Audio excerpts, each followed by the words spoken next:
Let's discuss the poetic devices used by, employed by Mr. Yeats in his famous poem The Lake Isle of Innisfree. In the first stanza, first line, we can see the poet has used the word go 2 times. I will arise and go now, and go to Innisfree. So repetition of word go is present, so the poet has employed repetition here. In the second verse and the third one as well, the poet makes good use of inversion. And a small cabin built there of clay and wattles made, 9 bean rows will I have there. I will have 9 bean rows there. In cabin and clay, we can notice alliteration too. Same we have in hive and honey.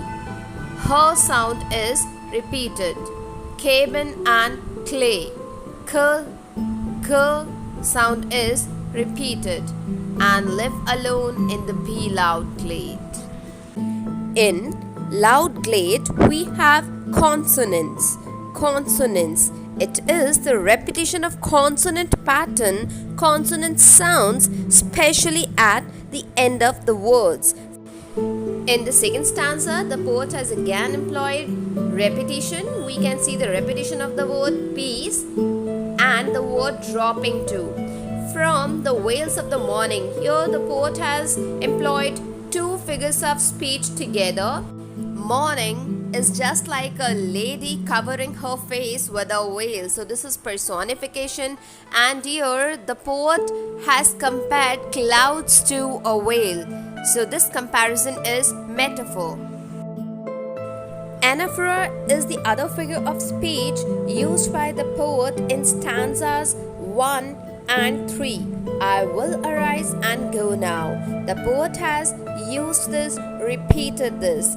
Anaphora is the deliberate repetition of a word or a phrase at the beginning of successive verses or stanzas. Then we have for always, night and day. I hear lake water lapping with low sounds by the shore. We can very well observe the repetition of low sound, which is alliteration, lake lapping low.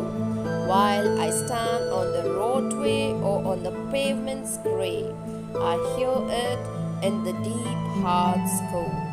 I hope the things make sense to you now.